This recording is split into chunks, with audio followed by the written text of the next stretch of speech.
Hi everyone, I'm just coming on today with a snippet of T-Chat 249 from Patreon. I wanted to invite you guys over to check out these weekly T-Chats. I'm going to put about half of this T-Chat onto YouTube today, as I just wanted to share some of these insights really, as I think that they're so important. They were definitely some of the insights that I was feeling the most strongly, that I had filmed in a while. So do enjoy about 10 minutes of this T-Chat 249, talking mainly about reflections on the Pisces stellium, North Node, Neptune, Saturn, Sun, and the minor asteroid of Nessus in Pisces. If you enjoy it, do come over to Patreon, which I will link below. It's very easy to get these T-Chats, even just for the $5 monthly fee, you can get them. And then also for $12, you can get the monthly sign-by-signs as well.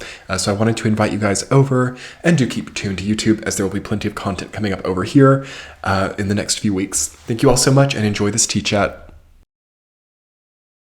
Hi everyone, and welcome to T-Chat 249. I'm coming on to talk to you about the week ahead of March 15th through March 21st, 2025. I'm talking this week about coming to some conclusions, as we are facing a major ending week, ending period of time. We are about to be hitting the astrological new year. I believe it's on March 19th this year. Coming a little bit early. So we've only got a few more days coming in to really feel this, what I still want to call 2024 year cycle. Of course, we have come out of that. We are also out of the dragon year and firmly into the snake year as well. So there have already been quite a few changes, especially since we hit the February period of time. But after we get past this week, okay, it's going to be another layer of firm, hopefully positive changes. I feel that it could be positive. I feel that for most people, it's at least better. I'm seeing the word better come through really strongly, but perhaps it's not quite total yet, or it's not quite all that we wanted it to be. However, there is a trajectory and a sort of incremental improvement I feel coming in during this time. And I actually want to devote this T-Chat to talking about the Saturn-Neptune North Node, as well as the Sun in Pisces. I'm also going to be making a YouTube video that focuses a little bit less on this and more on some of the other culminating factors, such as finishing up with Jupiter in Gemini. Obviously, Neptune in Pisces ending as well right at the end of this month. So keep an eye out for that YouTube video as well, which should be, I think, posting right around the same time this T-Chat is going up. So yes, let's talk and get some finality about Saturn, Neptune, North Node, and Sun as well in Pisces. Okay, so for some, I want to say most people, this has actually been a little bit of an immobilizing energy. There's so much potential. There's so much finalization. There's so much time also, I think, in sleep, rest, or dream states, that we might feel like, oh my gosh, am I really harnessing the potential of this transit, of this time? As I feel that this time is also very imbued with this kind of potential, feeling like, oh my gosh, I'm not, fully capitalizing on what I could be doing, or how long will it be until I really do what matters? Or, even though I see so clearly, or see so such an obvious sort of connecting point to my potential, I don't really feel like there's the actual structure to move into that yet. So there's this very powerful awareness coming in during this time, during this final week of Pisces season as well, that wants us to understand what structures are there for us, and also what structures we may need. Okay, I mean, I'm trying to find a bridge between Saturn and Neptune. That's the North Node, right? As it's between Saturn and Neptune right now. So what is bridging this sort of need for material structure to our dreams, and then the more inchoate, psychic, artistic Neptune, bridging Saturn and Neptune, is the North Node, which is the feeling of ambition. It's the feeling of, some type of hunger for progress, or like sort of sometimes an insatiable energy. So there's sort of like a frustration to me about this time, where I'm feeling that people are trying to bridge the structural and the dream the dream and the structure through insatiability. So it's like pain or sadness or that which I crave because of the pain that I went through before is what is, sort of working with me when I'm trying to bridge together the structural and the dream orientation. So that to me feels like a wonderful possibility for art. This is almost like the archetype of the muse, I feel, or the archetype also in some ways of some kind of like humanitarian or political merging of the emotional and then like, the financial or the structural. So it feels to me like a very kind of universal time, and it feels also really mired with pain and mired with in some cases like raw devotion to something that is not real, and in some cases also a desperate manifestational grid. So I'm like so desperate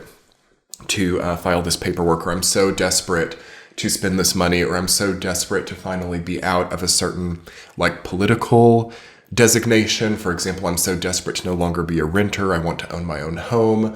I'm very desperate to no longer like be a worker. I want passive income. I'm very desperate, in some cases, to throw away the world and, become celibate and sign up with the monastery or the church. Okay, so there's this feeling of like this bridge, right? This kind of like desperate bridge. And I want to really dig into this further with this T-chat. So desperate bridges, desperate connecting points, because of the time that we've spent holding certain visions or certain emotional experiences, memories. Okay, memories are very strong here as well. So because I remember something, I now have to make a change here. Or, because my ancestors went through this unfair situation, I want to catalyze some type of social change with my lifetime. There's going to be a lot of that. I feel that this week ahead, okay, March 15th through March 21st, you might want to really get it out. Okay, so like journaling, writing, understanding these motivational grids. Okay, why do you want to do what you want to do?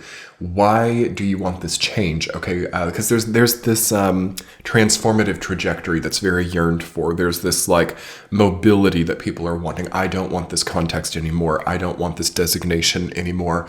I don't want this economic status anymore.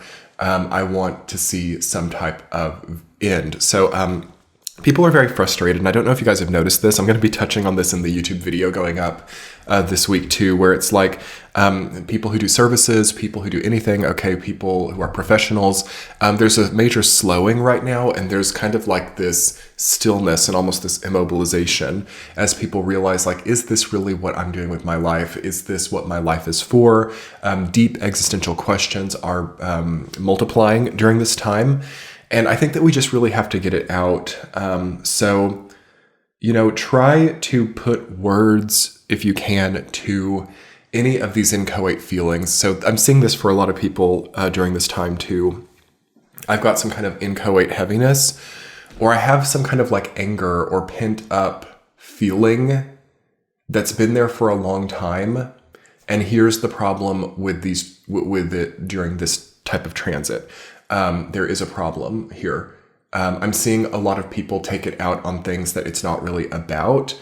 I'm seeing a lot of scapegoating. I'm seeing a lot of like, okay, I've had some type of like deep personal problem, and now I'm going to let it be about this person I barely know, or I'm going to let it be about the events of the last 2 years and how those events are the source of all the problems. And people are going to realize basically that it's a lot deeper of a well than that. Okay. So that's something that I'm really seeing for this period of time as well. Like it's actually a deeper well than we think. This can be a positive or a negative message depending. For some people, their motivation runs a lot deeper than they realize. Their energy runs a lot deeper than they realize. Their financial support system or social support system is a lot deeper than they realize. Their roots are a lot deeper than they realize. And even though maybe it's only a small tree that's growing, or it's only a few blooms coming off the plant, the roots are really going deep. So appearances are very deceptive here as well. We've got a lot of people living both below and above their means, meaning like, all these social cues and prestige orientations may not be indicative of the way that things really are. So people who may appear to be struggling more may actually have a deeper well than you realize. As well, people who are projecting forward a very wealthy image may be very indebted. Okay, so like this is kind of like very illusory, this period of time. And I feel this at, yes, like a physical material level, but I'm also feeling this with what most people think is upsetting them right now. So let's dig into this, you all. This feels so important to me.